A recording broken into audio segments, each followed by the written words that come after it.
to rise. She tried again, kept trying, and could not. She shuffled on her knees, his body in her arms, to the door, opened it, slid them through, closed it, pulled herself up, leaving him on the carpet, made a bed of layers of blankets on the living room floor, knowing stairs were out of the question, piled towels where Dog would sleep, to absorb the pink-tinged fluid leaking from the drainage tube, inserted behind rows of surgical staples covering his shaved belly like shining teeth. Pulled them both onto the makeshift nest, wrapped herself carefully around him, spooning his back, breathing his rough. Both of them still caked with blood and lake mud and drags of green and drool and puke. They slept. They'd sent him home. She lived far enough away that it would be hard to come and go. They knew and trusted her local vet to do the follow-up, and he'd told them Cecily could handle the daily care. The daily care involved drugs that kept him reasonably vague about the pain, well dosed with antibiotics, stool softened, anti-inflamed, helping him navigate his way outside to pee, which he did leaning forward in a sort of cautious, adapted puppy squat, and poop, which didn't happen at all for a while until he figured out how to manage the muscles and position in a way that could work, torn and sewn and stapled as he was. It also involved soaking the drain in water so hot it was just barely tolerable on his incision every few hours, over and over and over every day. Dog let Cecily do all this without complaint, even about the searing pain of the soakings. She murmured and crooned. She told him how brave and strong he was. She thanked him again and again for being so strong and brave, for coming back to her, for staying. He gazed at her with mildly embarrassed eyes, apologetic for being so fucked up and broken, clear that every time she touched him, no matter how much it hurt, it was to rebuild his body with love. She poured her consciousness into his flesh. This vein, this muscle, this nerve, come back, live. The tree branch, it turned out, had missed his femoral artery by 1/4 of an inch. Had it not, he would have bled out right on shore in a minute or 3. The capillaries through his abdomen and thigh were ripped apart, and he lost too much, but he did not bleed to death. It entered inguinally, pointed back toward his tail. His abdominal muscles were shredded and full of tree that took many hours to remove, but it did not perforate his intestine. By another slim fraction of an inch, his beautiful muscle had held and protected his guts. Torn to 1,000,000 ripped up strands, but it held. There was no sepsis. Under the staples, the drain that hung out on either side. Under the drain, a layer cake of stitched together muscle, reconstructed. Under the layers of rebuilt abdominal wall, his life, intact. A steep trail to climb, the recovery he was facing. Cecily, too, re-injured as she was, and worse than before, unable to bend, pain ripping through her always now. But alive, and the us of them intact.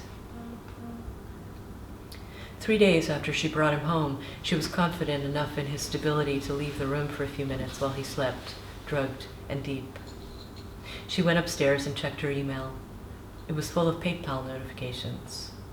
Puzzled, thinking it must be a mistake, she flipped to her blog. Her California friend had posted on his own, linking into hers so it showed on her dashboard. Dog's been badly hurt. It looks like he's going to be okay, but it's going to cost a fortune. Those of you who read Cecily's blog already know and love Dog from his appearances there. Or you love her.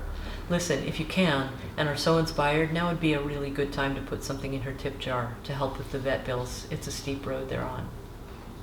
There was almost $1,000 in her PayPal account, entirely from people who only knew Dog virtually, from her writing about their adventures over the last several years. Each donation came with a note. Get well, Dog. Be strong, Dog. Hang in there, Cecily. We love you, Dog. The love story between Cecily and Dog is an extraordinary epic I feel honored to be part of, sending strength to both of you. You can do this, Dog and Cecily. Oh, Doug, get better. We need you. You two have shown me what's possible in this world. In love, between human and animal, in all things. I wish I could do more to help repay all I've learned from you. Please, please recover, Dog.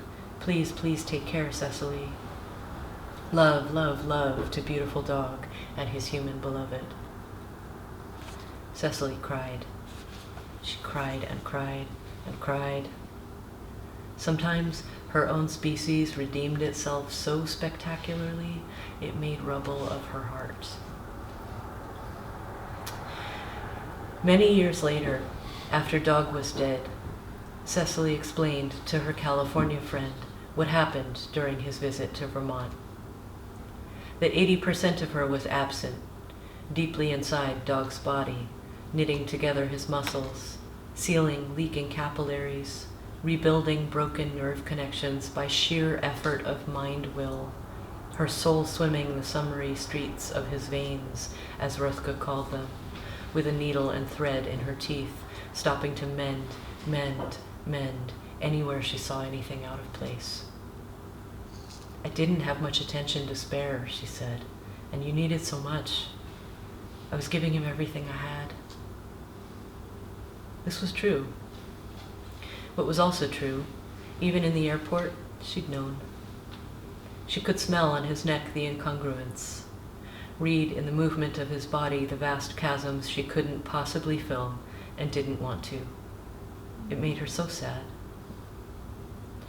There has never been a day, she said, and there won't be, when I haven't been grateful to you for how you helped us in those weeks.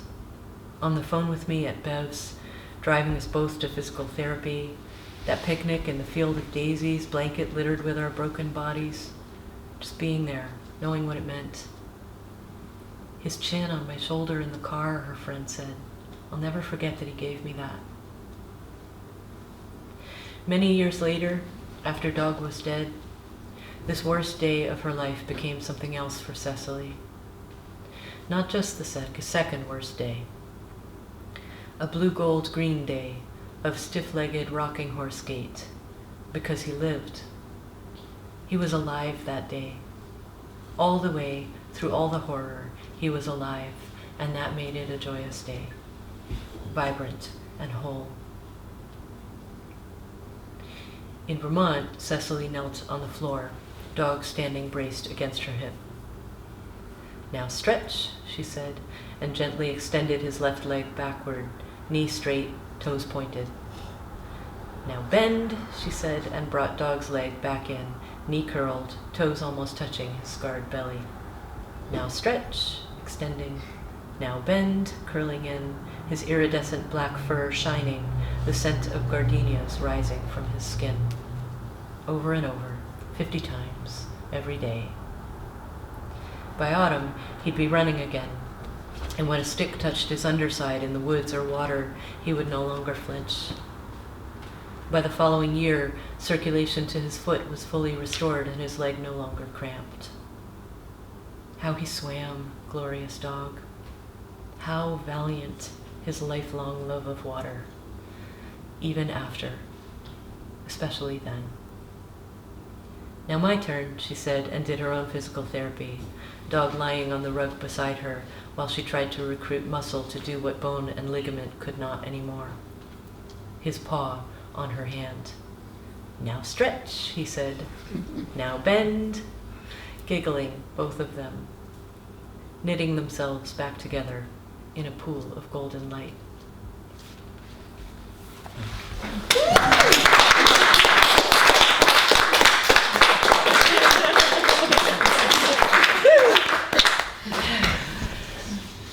Oh my goodness. I know. Thank you for staying with that long story. I hope you Oh, enjoyed that's it. a great story. Thank you for writing it. Yes. You must have loved that dog. Indeed. Yeah, indeed. Would people like to take a little break and then we can come back together and chat a bit? Yes. If people want to. Yes.